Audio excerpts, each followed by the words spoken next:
If you've missed the big airdrops over the last year, like Arbitrum, Optimism, and Aptos, then I think this year the main focus should be on ZK-Sync and LayerZero. Now, last week I did a video on ZK-Sync and run you guys through some of the steps that I thought could potentially be required for an airdrop. But in today's show, I want to focus on LayerZero after they just raised $120 million at a $3 billion valuation. And as we know, raises usually bode well for the chances of a token and for the chances subsequently of an airdrop. So that is also where my focus is now starting to head. So in today's video, I'm going to run you through what I am doing to potentially qualify for a LayerZero airdrop and answer all your questions that you have about the airdrop, whether it's too late, what actions we think will be weighted a bit more heavier than others. Of course, it's not an exact science airdrop hunting, but I think there are some indicators that we've had as to what the potential requirements could be. And today I want to discuss exactly that. So what's up, everyone in the chat? Welcome to the show. And without further ado, let's get straight into it. So I did a thread on this, and I've got this in the description because that's going to have a lot of the resources, but I want to build upon this thread and use it as a structure to present to you guys the airdrop strategy today, because there's a lot of kind of nitty-gritty things that I didn't get a chance to explain in the thread that I want to show you. For example, how to bridge on Stargate, how to vote on the DAO proposal, how to utilize the LayerZero website to access new dApps and bridges, etc. So there's a lot of stuff I didn't get to discuss that I'd like to discuss. The first thing we really have to go through, though, is what is LayerZero. So essentially, how I think of LayerZero is as the ultimate interoperability layer. So basically, it offers omni-chain interoperability to allow chains to utilize multiple networks and give the user a true multi-chain experience. So it allows users to seamlessly bridge assets across multiple chains, as well as achieving cross-chain composability and functionality. I want to show you now exactly how that works in a visual sense. So you see here we have chain A and we have chain B as well. So to do so, to power cross-chain swaps, to power cross-chain interactions, what LayerZero does is uses an oracle and a relayer to transfer messages from chain A to chain B. Now, this is opposed to using a middle network like a bridge, which essentially is the only component when you're bridging assets. So LayerZero works a little bit differently. It focuses on security and it uses different technology to what a traditional bridge would use. We've seen the issues with a lot of the bridge hacks over the last few years because it's very exploitable when you have a middleman service that is holding all the funds in one place. Whereas since LayerZero is essentially enabling messaging, all the funds aren't sitting in one place. It's simply relaying data from chain A to chain B, and that is how you get the cross-chain swaps, and it makes it a little bit more secure and safe. And we can also see here the graphic as to how exactly it works. Now, there is a really good deep dive on LayerZero if you're technically minded that is in the description via my thread, and this goes through the exact way that a transaction works. Essentially, it's in 3 steps. So a user application like Stargate uses LayerZero's reference relayer and executes a series of actions. The user application, for example, Stargate or Radiant or Angle or any of these protocols built on LayerZero, send a request to LayerZero's communicator with information about the transaction, and then they offer that information to the validator. So the communicator then sends this data in the form of a LayerZero packet to the validator. So it condenses all the transaction information to make it simple to be read. And then the validator sends the transaction identifier from the smart contract to the second chain. So from chain A to chain B on the network, and the network gets notified that the block header needs to be sent to chain B. So it is quite technical, but at the end of the day, all you really need to know is that LayerZero is the infrastructure that is powering cross-chain swaps. And it's a little bit different from some of the other airdrop protocols that I've talked about that are mostly L2 focused, like ZK-Sync. The need for something like a ZK-Sync is to offer more block space and alleviate congestion of the Ethereum network, whereas a need for a token like LayerZero is solving a very different problem. It's solving the problem of interoperability, and I think this is a slightly less saturated narrative than the L2 narrative, because although there are many interoperability solutions, LayerZero is one of a kind, and that's probably why it's commanded this massive valuation of $3 billion. So they just raised an additional $120 million. And this is at triple the valuation that they originally raised at during their Series A funding round in 2022. Now, if we look at their list of backers, it is absolutely mind-blowing. They've got Circle, which is the issuer of USDC, Sequoia Capital, A16Z.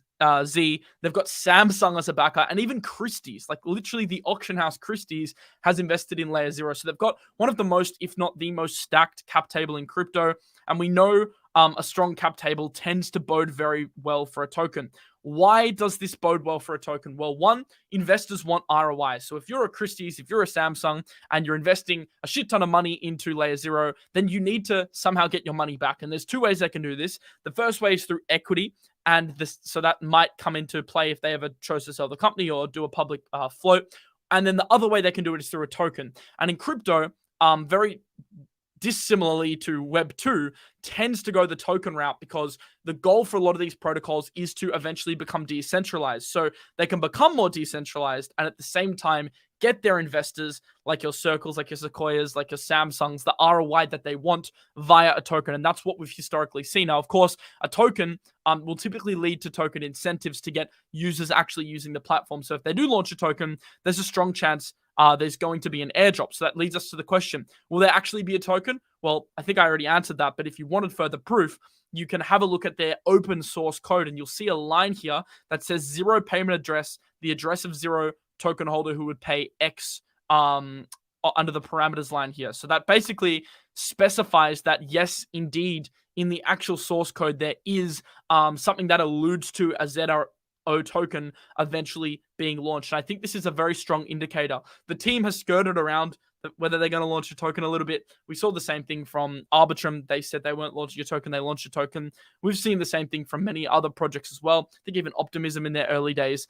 They prefer to launch like LayerZero has, get users, test the technology, make sure the ecosystem's robust, and then launch a token when they're trying to get those final users and also make the protocol more decentralized. I think it does help with ROI, but what it also does is it helps the community grow, because once there's a token involved, people see it as a money-making opportunity. And once there's an airdrop involved, that tends to generate hype. And also, it does allow them at the end of the day to become more decentralized. Arbitrum also had that promise. They slightly let us down a little bit over the last couple of days with their actions relating to ignoring their DAO proposal and then going forward with an action of spending funds that wasn't approved by the community. But in theory, they should become more decentralized via offering an airdrop. But crypto still does have that element of centralization. So how much you want to factor that into the reason why they're launching a token is up to you. Obviously, financial gain, let's be honest, is going to be the number one prerequisite for a lot of these companies. But at least I hope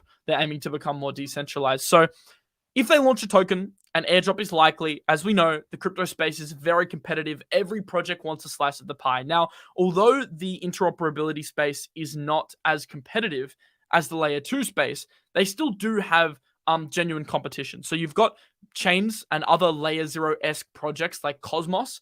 You've got an ecosystem like Polkadot, which is focusing on interoperability. You've got many other bridges and other projects trying to bake in omni-chain swaps into their technology. We've seen a lot of this stuff actually occur on Cosmos, but we're also seeing ZK products start to focus on bridging solutions. So that it is a pretty competitive space. And although maybe it's not as competitive on face value as the L2 space, they still want to make LayerZero the bona fide place for omni-chain swaps and the bona fide place for interoperability, connecting multiple networks, because we believe it's going to be a multi-chain future, right? Or at least I believe that. So you really need that middle layer or infrastructure layers that can help provide and facilitate this future. So I do believe that they will want to incentivize the usage of the network via offering a token. And it's a very easy way to get people using the network via offering a token. So that leads us to the final segment of the video, which will be the longest segment. And that is, how do you get a LayerZero airdrop, and is it already done? So just on the is it already done question first, before we get into the steps, because this is something when I posted my thread, I saw a lot of people asking. My response to that would be, we don't know. So there's no way for us to verify whether a snapshot was taken. If you remember, back to last October, when I posted my Arbitrum airdrop thread, everyone was telling me, Miles, the Arbitrum snapshot's done, bro. Miles, there's no way you can still get this airdrop. It's done. Lo and behold, the snapshot wasn't taken until February, 5 months after everyone said it's done, it's done, it's done. So for LayerZero, it could be a similar situation where everyone says it's done, but there is still some possibility of getting an airdrop. Now, I did do a LayerZero thread on my Twitter, and I believe I did a video as well around 6 months ago. If you watch that video and you've started interacting with apps like Stargate, you started bridging, you're in a much better position because you've had more time to build up transaction volume. And if they do have backdated requirements, which I believe they will have, then you will likely get a bigger airdrop than the people that are just entering now.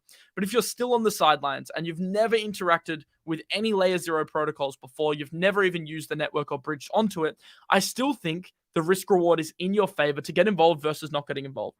Okay, you're going to spend a little bit of money on gas. You're also going to maybe take on a little bit of protocol risk. So it's sort of free lunch.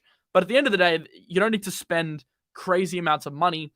You more so just need to be genuine and consistent in your interactions to put yourself in a position to get an airdrop. Now, you might not get one. As I said, last year, you'd probably be in a much stronger position. But I think of everything in EV terms. And for me, spending a little bit of time interacting with the network is still plus EV versus sitting on your ass and doing absolutely nothing. And I guess that's the beauty of airdrop hunting, right? That you can do seemingly little work, still some work, for quite a big reward. And that's why it's been a focus of mine over the last 6 months, but also in terms of my content, because I believe for the majority of retail, especially the ones that don't have much starting capital, this is a good way to get that first $5, $10, $15,000 if you can consistently hit a few airdrops. Even if you really limit your expectations, maybe $2,000 to $3,000, $4,000. And to some people, in fact, to probably most of the viewers, that's a substantial amount of capital to begin with, and it can kickstart your portfolio headed into next bull run because money compounds over time, right? So money now, there's a premium on it versus money later. So that's why I'm doing a lot of airdrop content, because I think it's still one of the best risk reward practices in crypto, especially in a market like this, which has been relatively choppy and unpredictable and extremely macro dominant. The macro may change, but the fact that there's going to be major airdrops doesn't change. So yes, the snapshot may already be taken, but one, there's probably still an opportunity here, and two, if it has been taken, they will likely still do a second airdrop. We saw Optimism did a second airdrop, and they're planning on doing a third airdrop. So there's no definitive answer as to whether LayerZero is only doing one and they've already closed the snapshot. They may do a second, they may do a third, they may do a fourth, like Optimism. So we just don't really know. So for me, it's plus EV to try it out. If you're really, really lazy and you say that the snapshot's done, that's okay as well. Just be prepared to maybe miss out on a little bit of capital if you haven't gotten involved. So for the ones that do want to get involved and find out how to get involved, here are some of the steps that I would take to position yourself for LayerZero. The first thing is using Stargate. Stargate's still the primary DApp on LayerZero, so in my opinion, it makes sense to start here. They've got a bridge, which is stargate.finance/transfer. The links are in my thread, which is in the description. And on this bridge, you can select between EVM-compatible networks and transfer assets. So basically, you just want to use the bridge. So go onto a chain that you like, let's say Ethereum, and you like Arbitrum as well. You can swap between the two. You can swap back. You can swap, BNB to Avalanche. You can swap any asset you want that's listed here. So they've got stablecoins. So this would be a relatively risk-free way to do it. Of course, you do have a few risks. I guess the major risk is, well, to be honest, there's not much smart contract risk. There's a tiny bit, but I've never had an issue with smart contracts. The only risk would be like you stuffing up something on your side with self-custody or like a stablecoin DPEG. So they're the risks. I think relatively low risk if you're just transferring stablecoins. If you start to look at some of the tokens, obviously the risk goes up because you've got to hold an underlying asset which may move. So maybe just stick to the stable coins, the things that are going to be relatively stable. But if you already hold, let's say, Stargate, or you already hold Joe, you already hold Bitcoin or Radiant in a MetaMask wallet, then you're not essentially losing out by just using the bridge, because you can bridge forth and then bridge back. The other thing to note is you'll pay a little bit of fees to do so. So the goal here is to build up bridge volume over time. Maybe you just set it on your calendar once a week. I bridge my USDC through Stargate twice, and then if you have $10,000 worth of USDC, that's going to build up 20K worth of bridge volume every single week if you do 2 transfers back and forth. So that's the first thing you can do. Relatively easy thing to do is use the Stargate bridge. The next thing to do, which I think will be a requirement, I think governance across LayerZero will be a requirement. And this comes with a little more risk because you've got to hold the STG token. But if you're bullish on STG and you hold it anyway, then you want to stake it on stargate.finance/stake. So what this enables you to do is become a DAO contributor. So you can vote on governance proposals on the Stargate network. So if you go to stargate.finance/stake, you can, if you have Stargate tokens in your wallet, you can connect it. It's available on a variety of chains. Then you can stake those tokens and you will get voting power. So the longer you lock your Stargate for, the more VESTG you get. If you're not too fussed about locking periods, then you can just lock for the shortest amount of period possible and then get access to governance and restake as you want. If you are more favoring capital, having your capital liquid. So if you go to snapshot.org, and all the links in the description, onto the Stargate DAO page, you'll see all of the votes. So they do have regular votes, and these votes will allow you to choose essentially how the network operates. They're operating in a pretty traditional governance DAO structure. And yeah, the more you stake, the more you vote, that could bode well for an airdrop. The next thing you could do, and I don't think this will be as important, is qualify for the guild roles. So Ori did a good thread here that focuses on how to get the guild roles, and there's essentially 3 of them. So there's becoming a VE staker, so staking at least 27 STG for 36 months, holding STG, and LPing. So of course, don't force yourself into spending money you can't afford, but those are the options. Slightly more expensive, but some extra options. If maybe you have a bit more capital, you can try and qualify for the guild roles as well. And make sure to join their Discord so you're all on top of that. And if you have any questions, they'll be happy to answer in the Discord if you do want to go for the guild roles. The next step, and this is a big one as well, is using the bridges. So if you go into LayerZero, which is LayerZero.network, and scroll down to the very bottom, you're going to see this Bridges tab here. This Bridges tab is the gateway to the official bridges of the LayerZero ecosystem.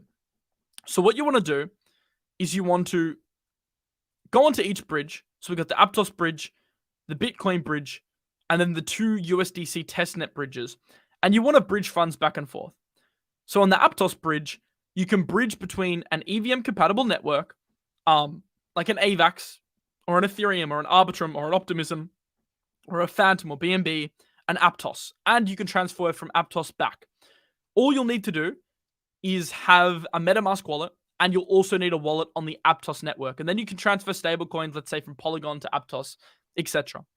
That's the first bridge. The second bridge is the Bitcoin bridge. Now, not all of you may hold BTC.B.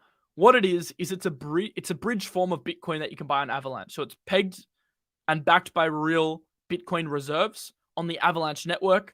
To buy Bitcoin.B, you go onto traderjoe.com, you can buy it there, and then you can bridge it from Avalanche to Arbitrum or another EVM compatible network and back. They utilize LayerZero.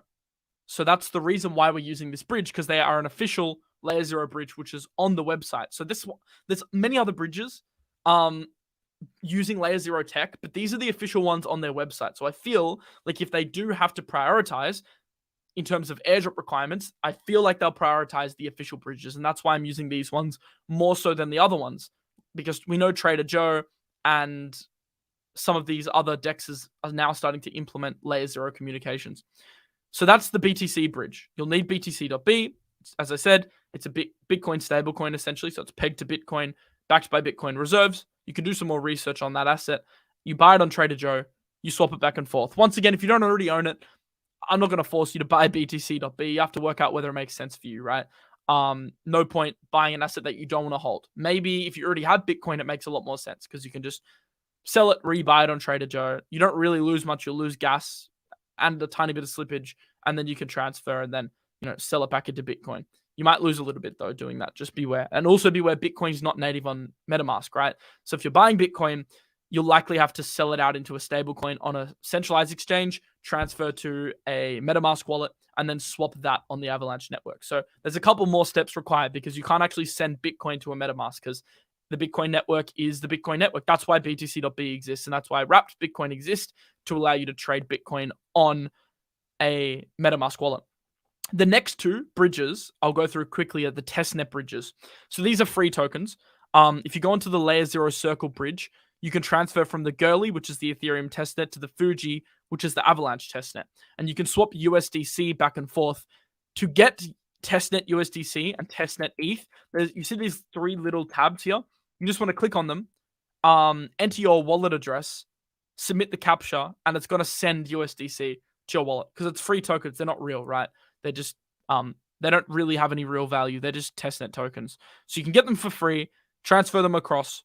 So this might be a good one for people that really don't have any money or don't have any any way of getting funds onto MetaMask. I don't know why you'd be in that situation. I assume most of you would have something on MetaMask, but if you are, then the testnet bridges are another option. I don't think the testnet bridges will be as impactful in terms of an airdrop requirement as the real bridges. The bridges with a real dollar value behind them tend to be more impactful because that is how you build up trading volume. I'm not sure whether the testnet bridges will be on it, but I'm doing them anyway. So with airdrop hunting in general, going over and above is generally the better thing to do than not doing enough. So for me, I'm doing it anyway because it's something to do on LayerZero. It's on their website. I may as well do it. But I'm also cognizant of the fact that transaction volume and bridging volume will likely be a stronger prerequisite than using these testnet bridges. The other testnet bridge is the Ethereum to 𝗟𝗆𝗄𝗃 testnet bridge, which is testnetbridge.com, and that also allows you to swap assets, slightly more assets from ETH, from the ETH network to the 𝗟𝗆𝗄𝗃 testnet. So that's essentially how you do that, and that's on their side as well. So that is the 4 bridges. Remember, the more bridging volume, probably the higher chance you'll have of getting an airdrop. Now, the Arbitrum airdrop did factor in bridging volume. So actually, I think it was bridging frequency, and it may have also been bridging volume.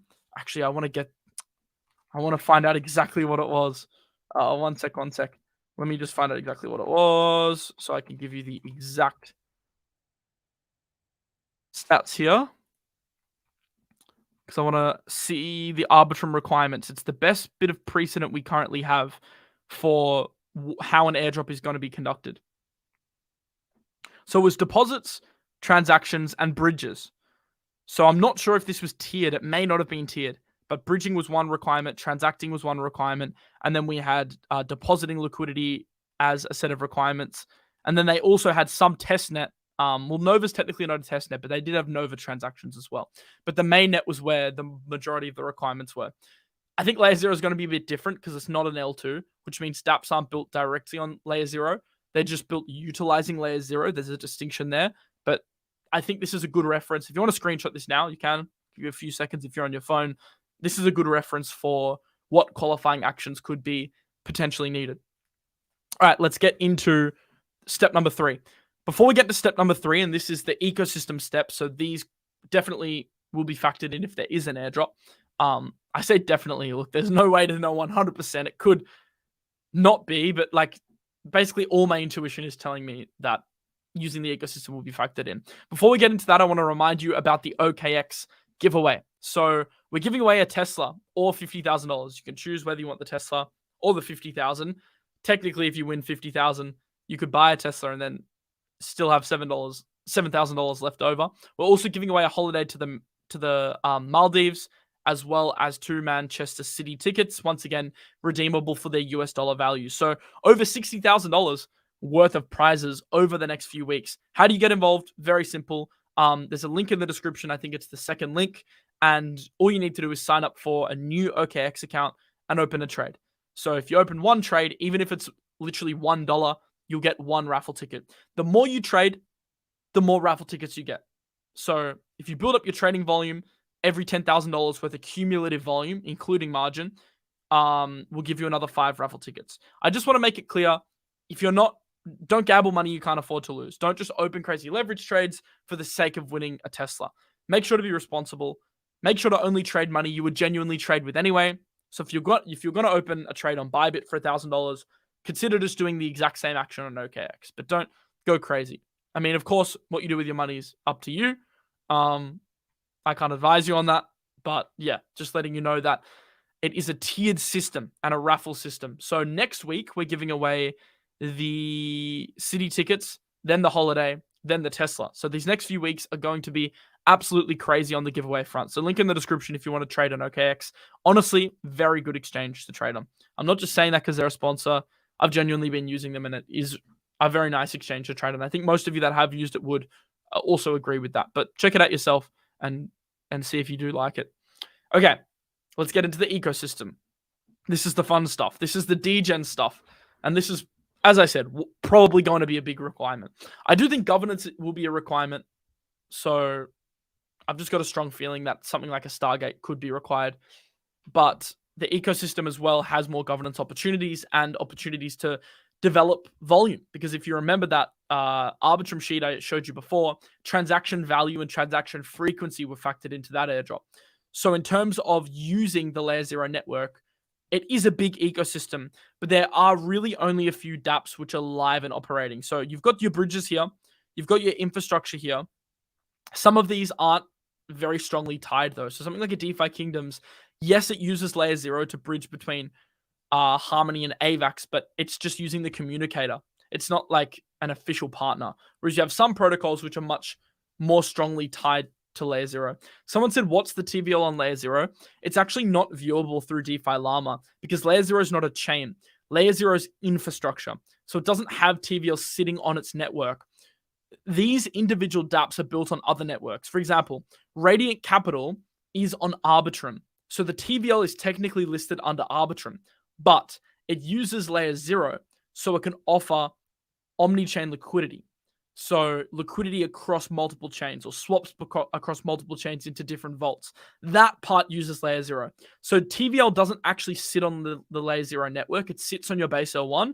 That's why when you saw the bridges, there was multiple chains, multiple EVM chains that comprise the network. LayerZero is connecting those networks. TVL doesn't sit on it. That's why we can't view TVL. But what you can do is you could theoretically manually, and maybe someone's aggregated this somewhere, but I haven't been able to find it, add up each project that uses LayerZero's TVL independently. But that would kind of be dumb because LayerZero is going to have massive players coming into the market soon, like Uniswap and Curve, and they already have Sushi. So once those guys come in and use LayerZero, LayerZero will have all the TVL if they use LayerZero, right? And they don't use another solution. So not the most relevant stat for LayerZero. So look, you can pick your dApps, go through this list, see if any appeal to you. I'll show you now a few that appeal to me. Because at the end of the day, they'll want transaction volume, they'll want governance, and they'll want transaction frequency if we follow the Arbitrum model. So the first thing you can look at is Radiant Capital. Radiant Capital is an AMM.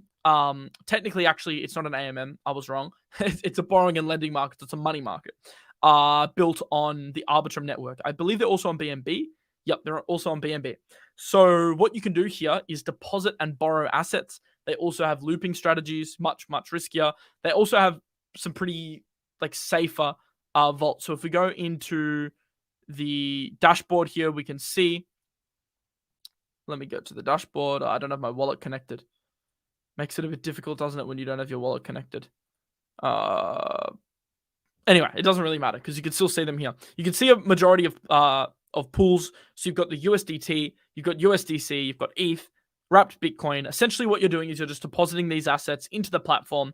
So you're accruing some TVL, and they're going to lend those out to other people, and you get paid an APY. So if you deposit USDC, you'll get 5.6, USDT 5.7, DAI 6.3. You can also borrow assets, so you can earn an APY for borrowing assets. You get paid out in Radiant tokens. Of course, you can choose if you want to stake them or if you want to sell them, whatever you want to do with them.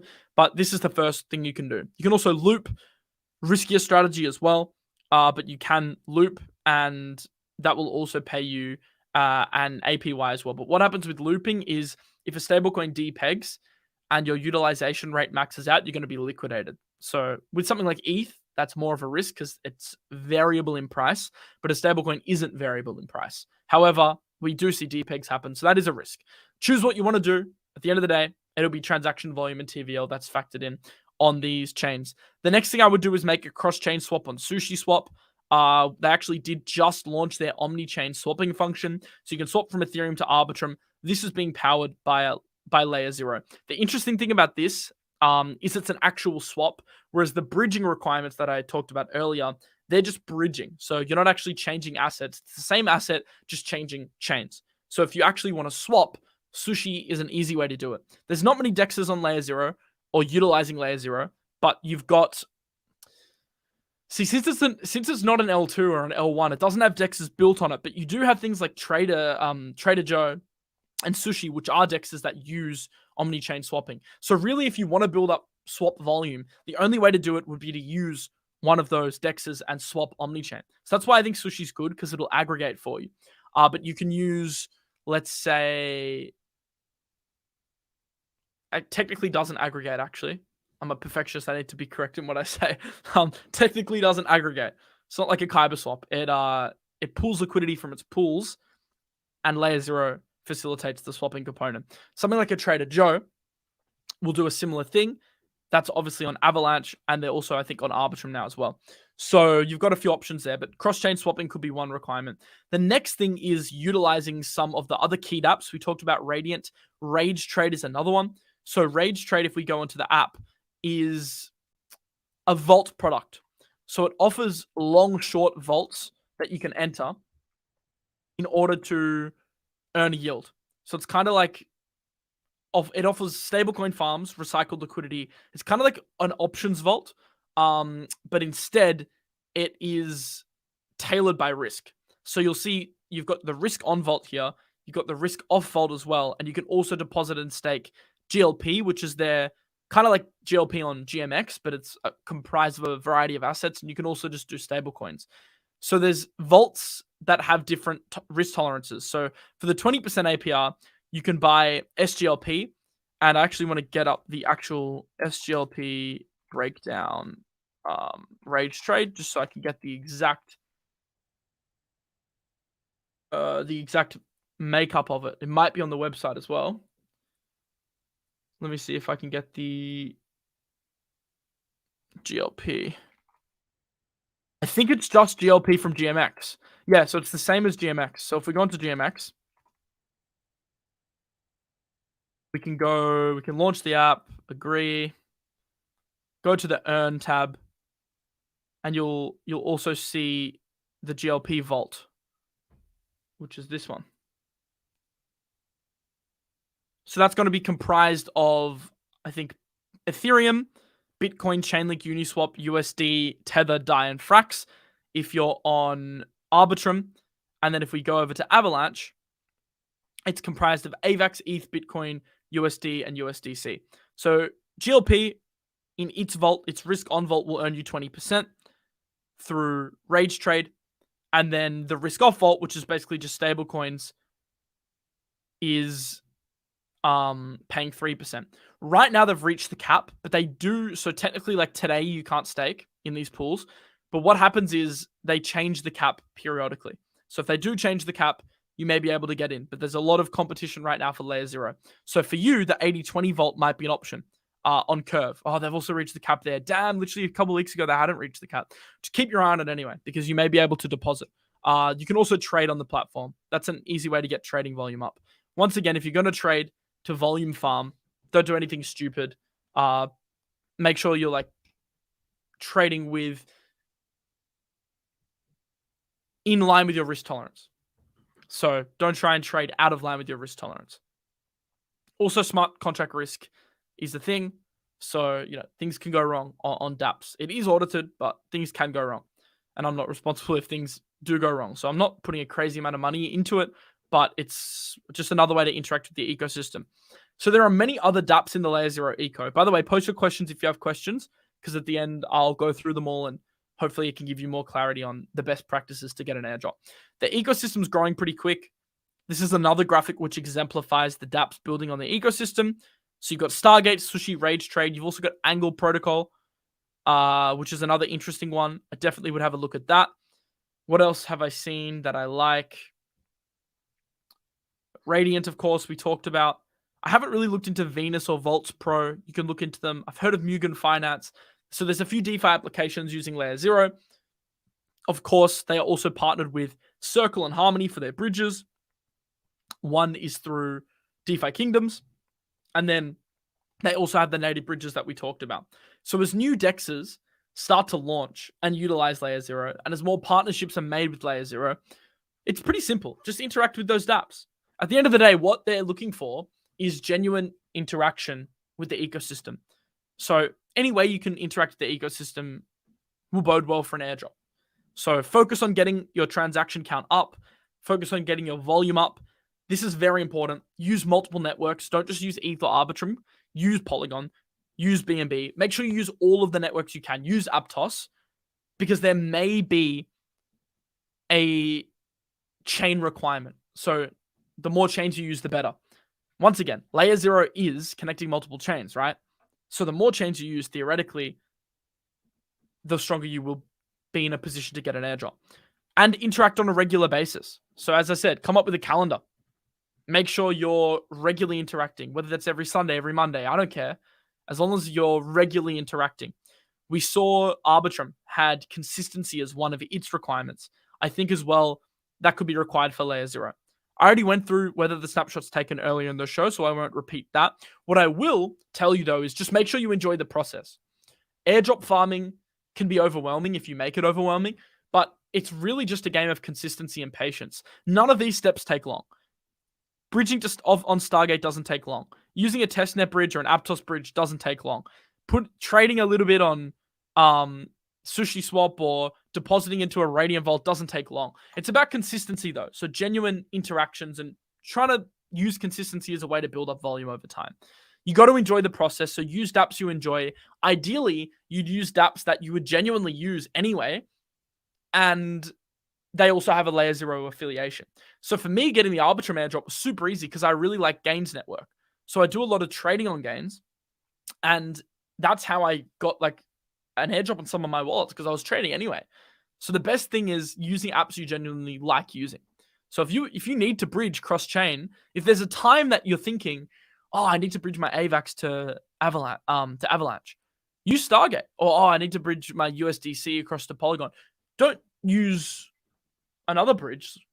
Use Stargate, or use one of these other bridges. If you have Aptos and you need to bridge anyway, use LayerZero. So just think about what you're doing and trying to prioritize using LayerZero as much as possible. So enjoying the process is important, because otherwise you won't stick to it. If you hate using LayerZero, you're not going to be consistent. You won't build up enough volume.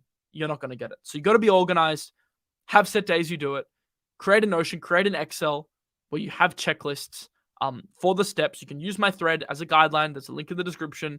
Go through the steps, make sure you've hit them all, and find your own steps as well. I'm going to miss stuff. There's going to be new dApps that launch that are definitely going to be eligible that you can use as well.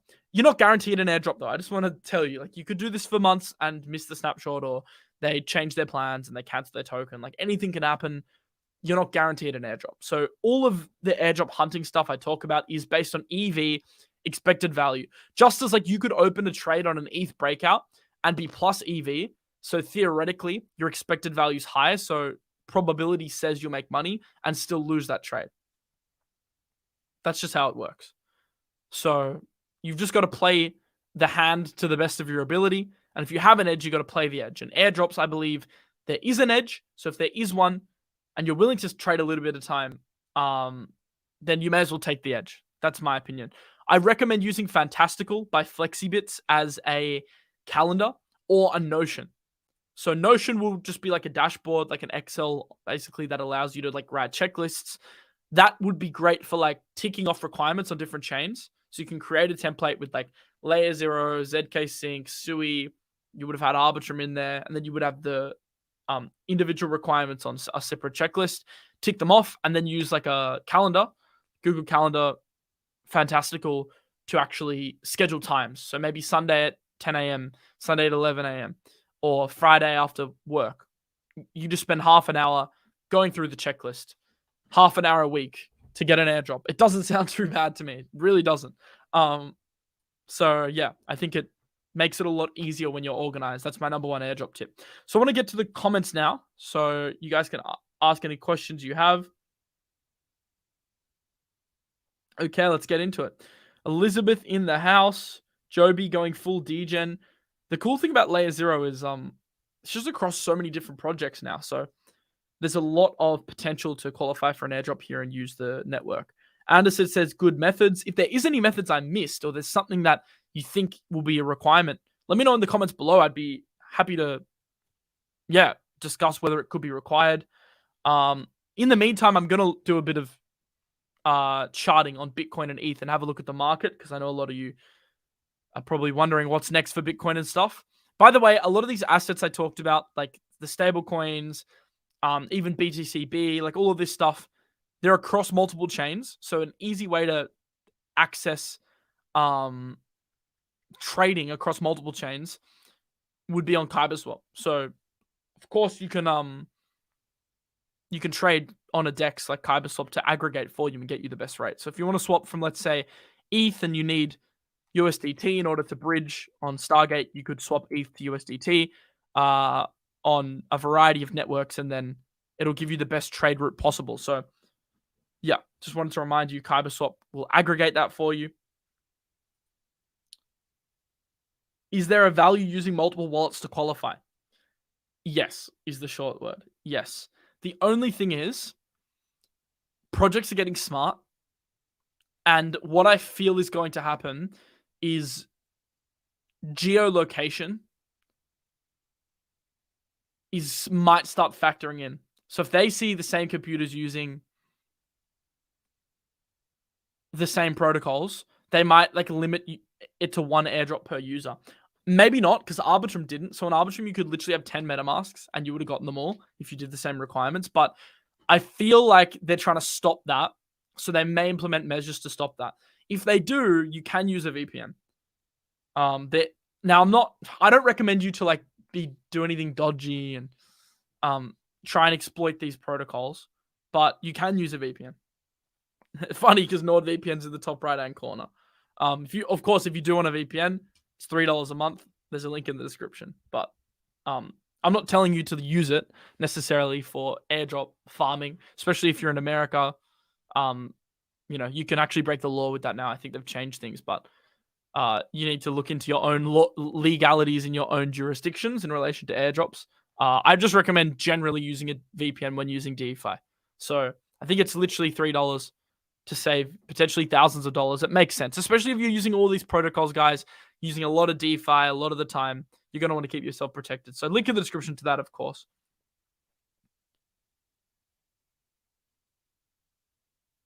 Okay, let's get into the charts now.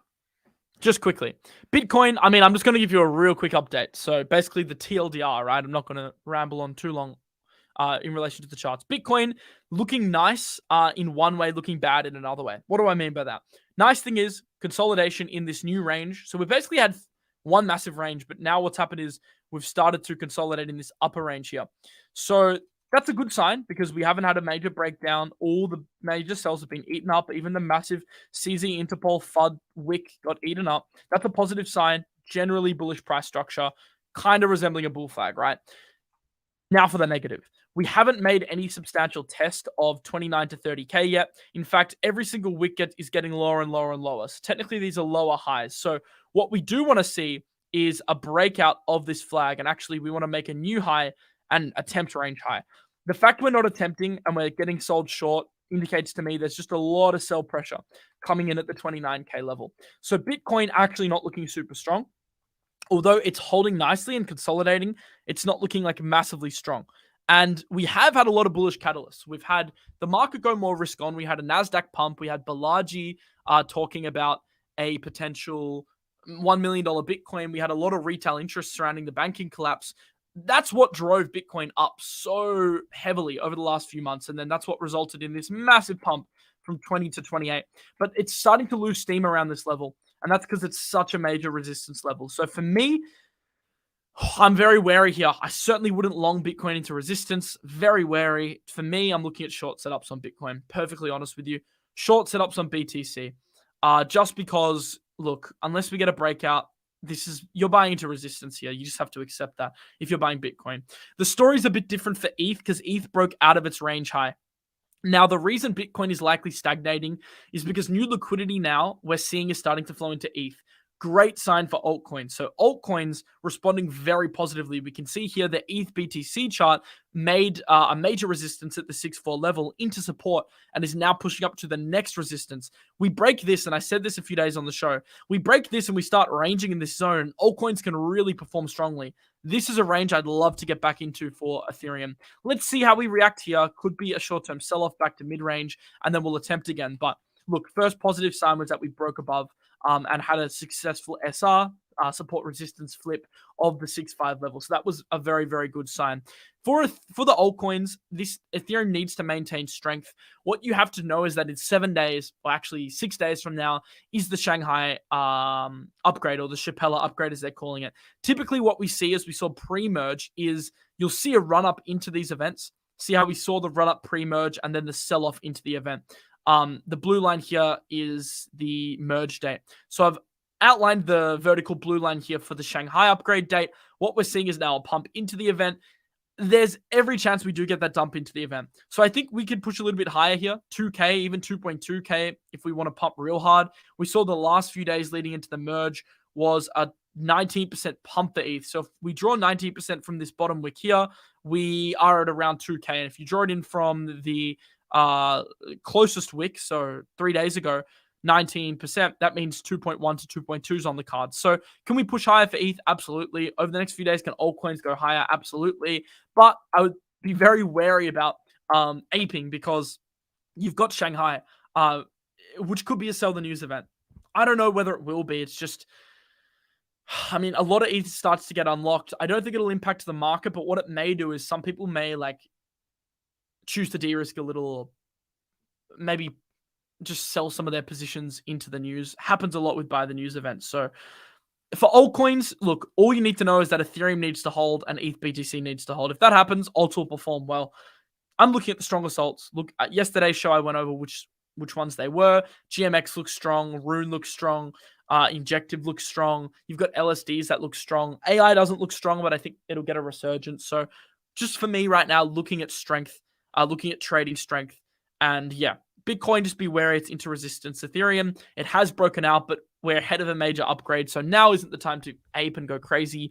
But, you know, if you want to look at longs on the breakout of trend for altcoins, I can 100% agree with that logic. I would just make sure to have my stop pretty clearly invalidated on the ETH chart in confluence with whatever altcoin you're trading. So if you're trading, let's say Joe, and you're longing Joe, then, you know, you want to have your stop loss, let's say that's the level that's below the previous wick. That's roughly 10%, a 10% drop. If we look at Ethereum, if it does come back below and breaks down below the range, that's a 5% drop. So if Ethereum drops, actually no, to the wick it is 7%, right? So if Ethereum drops 7%, Joe probably does drop 10%. So there's a bit of confluence there to where to set your stop loss. So you want to use the ETH chart to work out where to set your stop loss for the individual altcoins.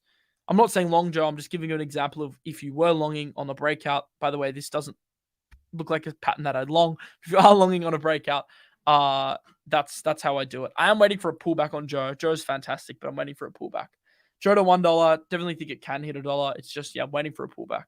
Basically my plan with that. So that's my quick chart update. If you want to trade Ethereum or the other altcoins, you got Arbitrum as well at 124. Actually, let's check ARB quickly. Check ARB quickly.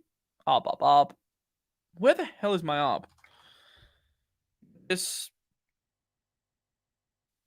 Yeah, so look, breakout of 130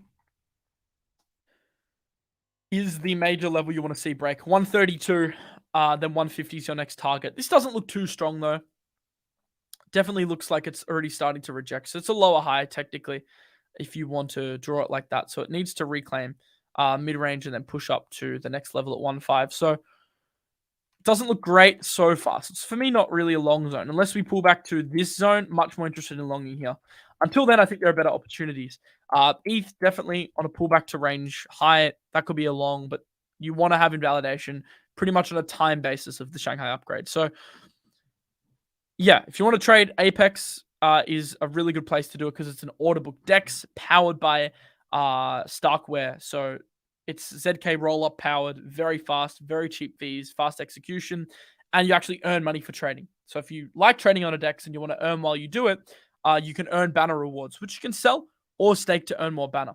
So there's a link in the description if you want to trade on Apex. They've got many pairs now.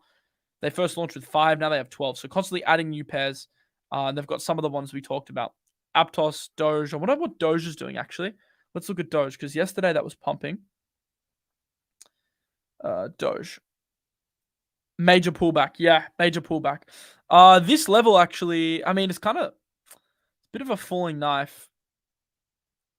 See, the problem is the second. Okay, so the second I'm conflicted here because the second the Doge logo is pulled off Twitter, as you can see in the corner here, that probably causes a price dump. But 420 soon, and I just feel like Elon is a bit of a meme master, and he'll want to pump something into 420. So to be honest, Doge, not the worst buy in the world, not the worst buy, but it's hard to leverage long for the reason that it's kind of a falling knife now. If it breaks down to this previous level, you know, you're going to get a huge 8% wick, which if you're on any sort of leverage is probably going to lose you a lot of money. So for me, low leverage spot logging Doge is probably the best way to go.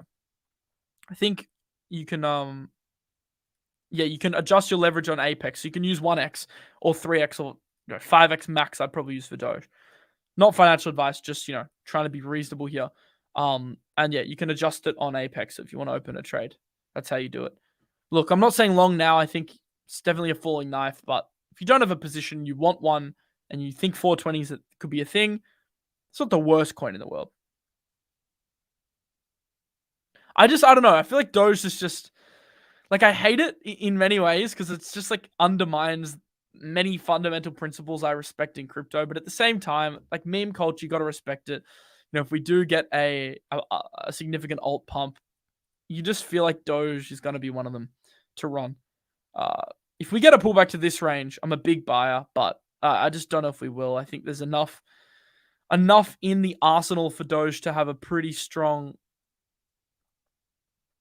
couple weeks ahead of 420. If the market chooses to obey that, it may not. But this would be probably a decent zone, this next mid-range zone.